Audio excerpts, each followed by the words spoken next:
What's up, guys? Welcome to this new episode of Mitsu-Chan'S Upgrades.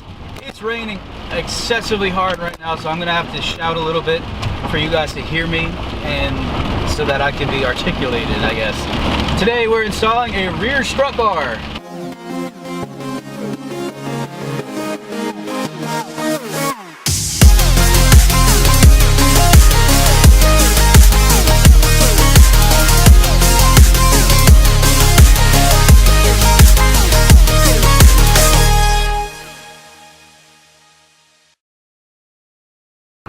So believe it or not, this episode of Mitsu-Chan'S Upgrades is taking me a couple weeks now to actually fully finish filming. So believe it or not, when we filmed the season finale for Car Rant Season 2, it was already in there.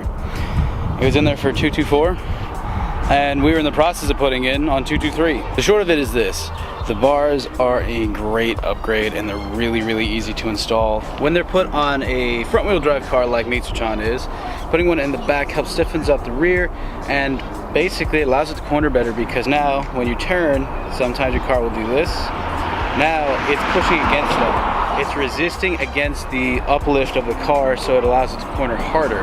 Also, by putting it in the back as well as the front, you now have this extremely tight driving assembly. Like, the steering rack is real stiff now, and it feels great because now instead of having all this play in the wheel where the body can twist a little bit, now you have something there that's helping keep it, basically keep its rigidity, upping its rigidity, and thus turning into better cornering power.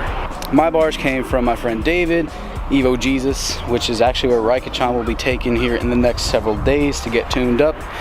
A video on that soon to come, but I got these bars from him at a really good price, so I really couldn't put a actual listing of how much it cost me because, well, it was kind of a exchange, if you will. So look online for rear bars. They're really not that expensive. You can get some on Amazon for cheap. Bars are something that you don't need an expensive one for, because honestly just having the metal there helps a lot. Just make sure that it's something that feels solid, that's not necessarily hollow, because hollow pipes, while they're usually stronger, sometimes can bend.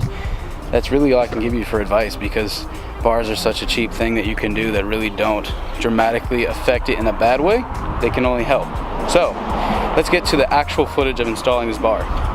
One last thing before we keep on going, I just remembered, you have two ways of putting in the bar. One is to pull the entire trunk liner out like I did on the second time around trying to put these bars in, or like we tried to do the first time around, make sure you cut the holes so that you can keep the trunk liner there. I personally like it without it because it makes it really easy to put the bars in. Yes, it's just these little cap looking pieces. There's two of them for each side. You want to take those out so that you don't damage this, because that is kind of important for sound deadening, and just making sure that the back of the car looks okay for when you lay the seats down. Okay. But once you remove that, then you can reach around, pull the carpeting out from behind it, and then pull it out all the way from there. By the way, in case you're curious, that stuff is some of the sound deadening / insulation. So yeah, it's kind of nasty looking and weird looking, but that is what it is. So that there is a rear strut. That's the top of it anyhow. And let's see, inside, yep, there's one, and there's two over there. I don't know if you can see it. Those are the two bolts. Now we're going to guide the strut bar onto those bolts. And there we go, just like a glove, you slip it on there. And the way this bar adjusted was you actually turn this bar, you rotate this bar forward and back, and that allows it to tighten up, and then you use the nuts on the end to kind of secure that bar in place so that it doesn't move. Just like that, see? Alright, now that it is fully in place, now we're going to go take it for a drive, see how it feels, and see what I think. I will say there is a little bit of play on the bar on that side, but it's laterally, not vertically, which is good, because vertically means I didn't torque it down enough. Laterally, it's just because of the nut. Let me zoom in here. That little nut there on the corner, that's where the play is at. See if I can do it for you on camera. See, it moves back and forth side to side.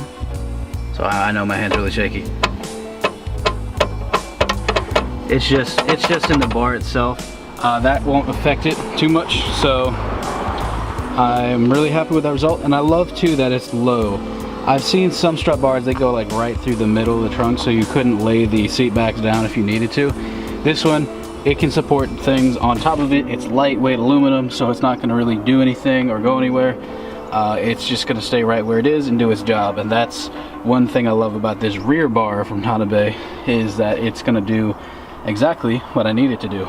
So let's talk here for a second. We've already installed the bar, you guys saw that, and we've actually been driving on that bar for the past few weeks now. As we mentioned in the very beginning, you know, we were in the process of trying to get it on there in 223. We had it on for 224, and we definitely were using it when we had it on 225, the season finale. So why doing these bars? Because cornering. Again, we kind of talked about some of this in the beginning, but I really just want to emphasize that in a front-wheel drive car, putting a rear bar in to stiffen up the tail end of it just allows it so that it can get the tricycle effect, where there's still some body roll, but now instead of it having twisting in different ways, now it's twisting in the same direction. And because it's twisting in the same direction, while you have the front powerhouse putting out grip and turning at all times, you have the back leaning to one side, so you can get even tighter corners because now you're riding on 3 wheels. So if you're turning to the right, you got the front 2 wheels that are holding on, and you have the back 2 wheels. This one's leaning in because this wheel is now touching the ground more than the one on the outside, causing it to turn tighter as it goes into that turn. And that is why we wanted the bars on. And honestly, I could not be happier. These bars have turned driving on a daily basis into an event. So typically what would happen is that while you're driving along, you're putting along, you know, you would change lanes, and it's just kind of this lazy lean into that lane, and then you get in that lane, and then you're good. With this, it's a much more sharp and aggressive motion. So you'll take the turn and it's zip, and it's like, what just happened? What had happened was you changed lane with a race car setup. Back roads have now become racetracks because on certain bends, you know, they give you that recommended speed, even though the speed limit might be, say, 45. They'll tell you, okay, on this particular turn, you want to go about 20 because of how tight it is, whatever. Well, with this new setup, you can hit those turns going at the speed limit or faster even. Places like Sickland Road and Evergreen Mills here in Loudoun County have become basically the cheapest thrills you could get, because all you need is $5 in your tank and you go, and that's it. You're driving and you're just enjoying the insane amount of grip that you're having while you're hitting all these hills and turns at speed without having any loss of power or having any complications with the steering rack or anything like that. Things are tight, things are solid, and it's an amazing experience. Now, I know, I watched Boosted Bill's episode 2 because, well, you know, that's what friends do. We help each other out. He's got some sick episodes and cool stuff that he does, so I felt like watching this episode that he did with us as a front and center part of his show. And I did see some of the comments that people had to say about the car, how it felt like a Craigslist listing for something, and how it seemed kind of ricey and all that. And honestly, here's the bottom line. Okay, this is a daily car. I do have the race car, you guys know this, and it's in the shop right now, getting this transmission worked on. All of the work that we do to this car, all of it, is to eventually help out the race car later on. Why? Because the Lancer and the Evo have more or less the exact same body. The Evo has different body panels, so it's got like a slightly wider setup in the back. There's a slightly wider rear setup. It's an all-wheel drive car versus Mitsu-Chan'S being a front-wheel drive car and all that stuff. But a lot of the mods that you can put on an Evo can also be put on this car. And the reason why we're modding this car still is because the Evo is the goal. The Evo is, okay, whatever we learn from this car will be applied to the Evo. Even the dash is the same, the speaker setup, everything in these cars at its core is the exact same. So when it comes to modifying these cars, there's really not much of a difference between the two. All you have to do is say, okay, this is slightly wider, so I'll need to get the Evo version, or this is slightly smaller, so I need to get the Lancer version, or whatever the case might be. Otherwise, everything else is the exact same. That's why some of this money has been poured into this car versus the Evo, because we want to see what it will do in a practical sense before we go and put it into the race car. So I know we got off on a little bit of a tangent there for a minute or two, but I just wanted to address that because some people are wondering, why are you still building this car if you have a race car, and why you treat this like a race car when it's your daily? That's why. Because for me, even though this is a daily, this is also the experimental phase of what we're gonna do to the Evo. So the Evo will get Stage 9 rotors from EBC. It will get a new stereo system, which you guys already saw that we're actually gonna have to fix the head unit because I think I may have jacked up one of the wires. It is going to get a headlight cleansing. It's gonna get a beefier rear anti-sway bar. It's gonna get new strut bars in both the front and the back, because while the OEM version is kind of cool, I want something that's a little bit set up differently for the front, something that's gonna be a little bit stronger and a little bit tighter. It's going to get a complete wheel and tire package. It's gonna get a lot of things done to it, including a really great tune, which is gonna be happening hopefully soon. The point is, all the stuff we learned from Mitsu-Chan is gonna be reflected in Raikkonen, and that's why we show off this car, because we want people to realize, like, hey, even though this is a small engine, 120 horsepower front wheel drive car, its cousin is a monster. And what we learned from the genetics of this car will be translated into the monster. And that's what's important.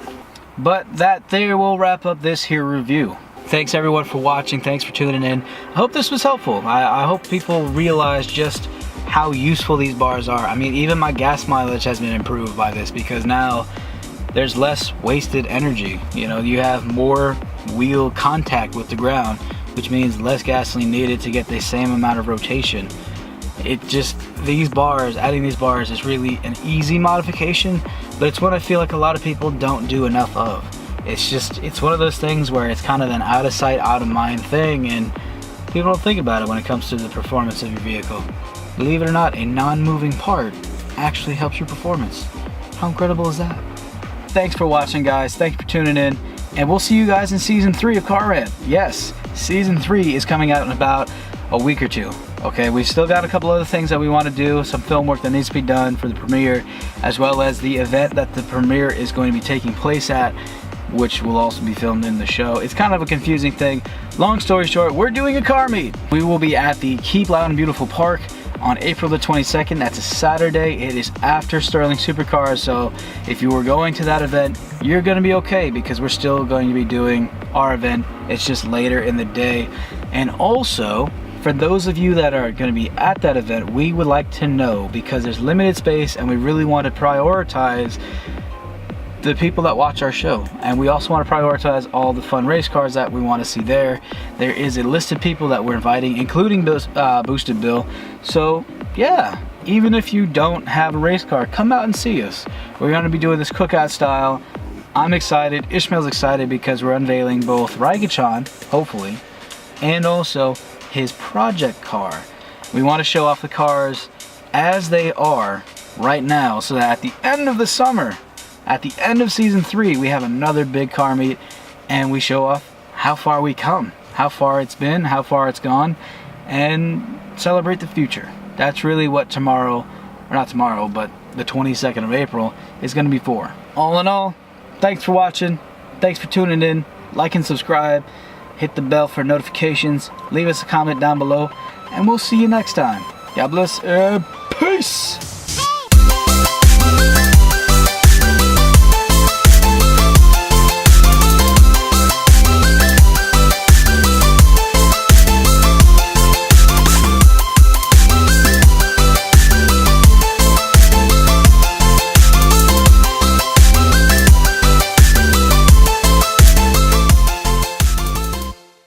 Doing it?